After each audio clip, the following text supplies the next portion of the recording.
Hello, and thank you for coming along to our Ticknor Society meeting.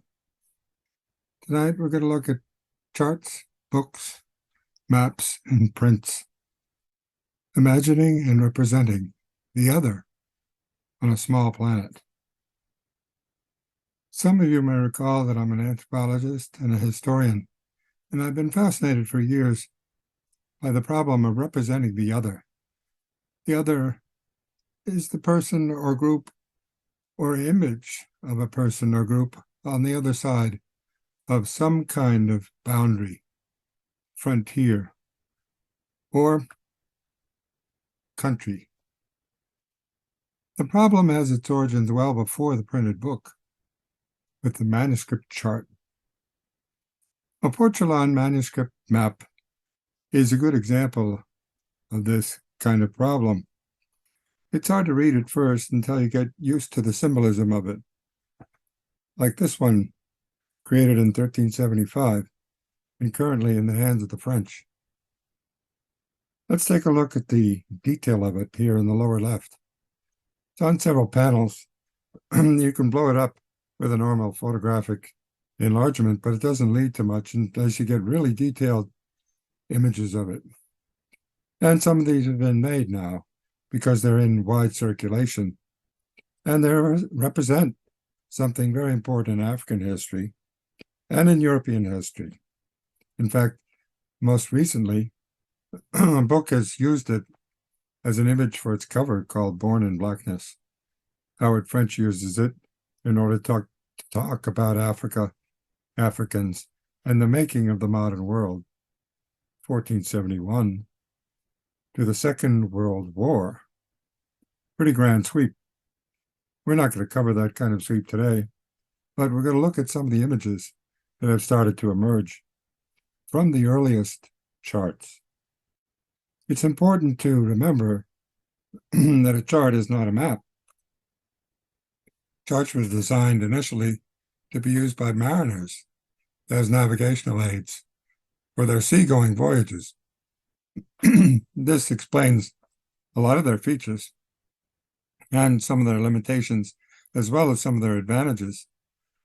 In any case, they were being produced in the Middle Ages and right through the early Renaissance. The Medicis were very interested in the charts that were emerging, and as books became more prominent with the movement from manuscript books to printed books, the Medici continued their interest in all of these technologies of the late Middle Ages and the early Renaissance. There was a mapping room in the Medici Palace with a big globe in the middle of it and maps all around it. It's pretty extraordinary. They used to collect maps and, in fact, see what they depicted in terms of power. The power of mapping and the mapping of power is what interested them. Let's have a closer look at this porcelain chart from 1492. The 1492 is significant because it's a chart made before the discoveries of October 1492 of Columbus. What looks like a blurry line around different shapes here is in fact made up of a whole series of names that are written in and in fact represent ports of call. That's the key feature of a porcelain chart. It basically documents the ports for those who are navigating, in this case around the Mediterranean and in North Africa, and as far up as England and Ireland, as you can see here. These are ports of call written in by manuscript masters at the time. Let's take a look at this particular one, which exists in the Beinecke Library and was made in 1492. This is the detail of that chart, and we can learn several things about it by looking at some of its major features, including the fact that it indicates things by color. Very interesting color. The Red Sea, for example, is in red. Often not produced on later maps, but the Red Sea is very red, according to the people who were navigating along these ports. The other things that are prominent are islands off the shore. In this case, the Canaries and the Cape Verde Islands here. The islands all throughout the Atlantic are well documented, and the ports of call are well indicated as well. In addition, the navigable rivers are of very much detailed interest to those who are making these Portolan charts. And if you blow them up a bit, you can see why, because certain navigable rivers can lead into the interior and perhaps other trading partners. So much is the interest in the coast that when they run out of map space here, they insert into the map another section of the coast. Very interesting. And if you're not used to the idea of an insert, you wouldn't understand what's going on here. But basically, that's mapping a different portion of the coast down to Sierra Leone and to Elmina, well before the discovery of America by Columbus in 1492. This is back in the 1480s. The information is being gathered and it's put on this Portolan chart of 1492. This, as I say, is a detail that exists in a map at Yale University, and it's on display now until the 8th of January. If you haven't seen the display, you should get down and see it. It's really quite an extraordinary exhibit. But how do we get from manuscript sea charts to printed maps? Well, there's been a very good study by Alita Metcalf, and you ought to look at it in detail. She uses as her cover part of the Cantino Planisphere, 1502, that actually includes information about the New World, Brazil in particular. But let's look at the Africa component of it, because that's what I've been focusing on, and the particular representation of Sierra Leone, which is the mountain of the lions, and they're depicted here as lions, as well as the Elmina Castle, which is depicted and portrayed with doves and parrots. Very interesting representations. But what you have here is a very strange combination of precise detail about ports and then an allegory statement in images. Detail, allegory, detail, allegory. And this is characteristic of all the Portulans. So you have to ask yourself, what's being portrayed here? Well, what's being portrayed is very simply power. You can see that there are maps that have, in effect, extended from the coastal charts, not only the island details, but particular flags indicating which political power in Europe has claimed dominance in this portion of the coastal regions. Not much interior information, often used for titles or images. Images that are quite fantastic in some cases, phantasmagoric, often drawn by people who had never been there, of course. But what's interesting is the transition from the sea charts to the printed maps. And the speed with which this occurs. This is a Portuguese Portolan made in 1619 in the Yale collection, but this is a Dutch map made in 1635. Now that's pretty extraordinary to have moved from one set of technologies to another within that short period of time. And it poses a lot of questions. What new expertise is needed for printing? What old expertise is lost? This is a very interesting set of questions. How do the images and the imagination change from the charts to the maps? Several things start to disappear. For example, the flags, which are even represented over here in the New World in northern part of South America, where the Dutch had a toehold there and the Dutch had the toehold by this time in Elmina in West Africa. Flags are no longer there by the time you start printing maps. You have instead cartouches, which are given as semi-detailed information. Well, that's the question. How are we going to sort out the facts and the fictions? Well, John Hessler is the leading map historian for almost all of the world, certainly the New World and the New World maps, has looked into this as part of the mysteries of the Renaissance cartography era. And he's talked about comparative map tracing, that is to look at one map and another map in detail and see what kind of names are involved in each. But he's far more interested in this intellectual question of what were the networks of transmission of information. And in this case, how did it get from people who were masters of the manuscript to becoming masters of printing, who were Portuguese in origin, or Catalan, or Majorcan, and some in Italy at the time. But how did that get to the Dutch, who were printing maps by 1635 on a very different medium, paper? And what was the role of the Medicis and the booksellers in Florence? Well, we've seen that the Medicis are interested in power, and the reason for this has to do a lot with the history of the Mediterranean, well documented and discussed in popular literature like that of Roger Crowley's book on Empires of the Sea. You can see right off the bat that there's several different distinctions between the kinds of ships that are being used by the Turks in the Eastern Mediterranean and those being used by the Spanish and the Portuguese. And there's a conflict, a very severe conflict, leading to combat between the Ottoman Turks and the Europeans in a whole region that's known in part of Lower Hungary as Esclavonie. It's a region that basically gets to be known on the French maps as the place where you get slaves, because those ships don't row themselves in the Mediterranean. Slaves row the ships.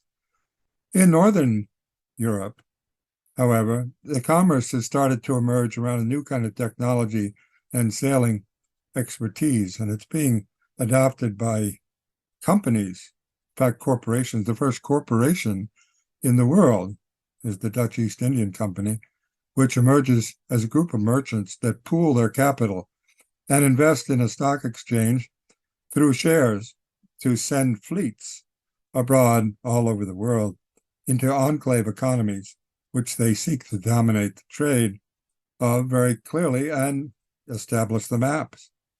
By the end of the 16th century, the seafaring Dutch emerge as the dominant map makers. And in fact, the dominant artists start portraying maps in their art as well. It's really quite interesting the way geography takes over in the imagination of the Dutch, as the Dutch take over from the Portuguese and the Spanish. The Portuguese seaborne empire gives way, in fact, is defeated in several key battles by the Dutch seaborne empire. And it's led us to look at commerce and cartography on colonial frontiers in general, re-examining not only African history, but American history as well. If you look at it in detail, some of the cartouches are very interesting. There's a lot of loose talk about making America great again. And if you look at a map like this of New York, and it is New York and then called New Amsterdam by the Dutch when they dominate it, but very few people who are interested in making America great again are interested in looking into what made it great in the first place, which was a whole lot of slave labor brought from Africa to the New World. In Africa, the mapping tradition gets going in a very intricate way to look at different things on land. And as you can see, whole regions like Senegal have been studied for hundreds of years. Local political figures are imaged in the images and cartouches that go along with the maps. And whole ceremonies and customs are being recorded by Europeans. And it's part of the African digital cartography to look at these old maps. And we now have new technologies to blow them up and share them internationally. We're starting to do this by looking at agents of empire and the ecology of the trade. Because if you think of it, these are extraordinary artifacts, you might call them. Piles of stone don't get there on their own. They're put there. And a worker reads history in a very different way than many of us do. who haven't dealt with slave labor. They read it with a different set of questions, like who built the 7 gates of Thebes? The books are filled with names of kings. Was it the kings who hauled the craggy blocks of stone? And Babylon, so many times destroyed, who built the city up each time? In which of Lima's houses, that glittering city of gold, lived those who built it? In the evening, when the Chinese wall was finished, where did the masons go? Imperial Rome is full of arcs of triumph. Who reared them up? Over whom did the Caesars triumph? Byzantium lives in song. Were all her dwellings palaces? And even in Atlantis of the legend, the night the seas rushed in, the drowning men still bellowed for their slaves. Young Alexander conquered India. He alone? Caesar beat the Gauls. Was there not even a cook in his army? Philip of Spain wept as he sunk his fleet. Were there no other tears? Frederick the Great triumphed in the 7 Years' War. Who triumphed with him? Each page a victory. At whose expense the victory ball? Every 10 years a great man. Who paid the piper? So many particulars, so many questions. Well, we've been looking at the particulars and the questions that come from the maps. Think for a moment in the Atlantic trade.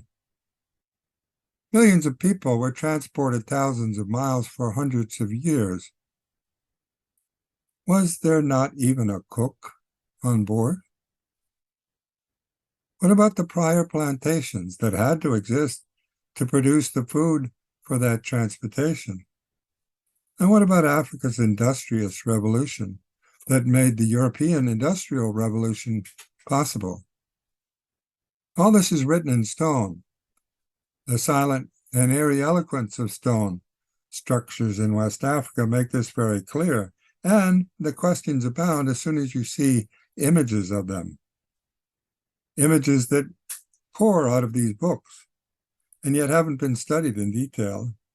The floor plans of maps, and the word of how they're related to the world around them, as in the French map talking of the Jardin. These are part of these prior plantations that had to exist in Africa in order to make the slave trade possible. Well, this is what we can start doing with a close, even forensic reading of some of these early printed works in the Renaissance and since. There's a lot of detail about military structures, a lot more fantasy about the representation of Africa. So much so that we have totally allegorical statements made by loyals to the royals, and in effect projecting a new kind of image of Africa throughout the world. Very interesting representation of women, for example, and men. Very different. French cartography is crucial in this. Imagining and imaging the Dark Continent in the Age of Enlightenment is very interesting. The seagoers look for a calm port, and by the end of the 18th century, this is being depicted in West Africa as a calm place of refuge. In fact, it's even made into flatware that you can purchase and use for dinner. Cape Coast Castle on the Gold Coast of Africa is drawn directly from this kind of imaging that's available in print, but then can be used in transfer technology that's developed in the early 19th century onto plates.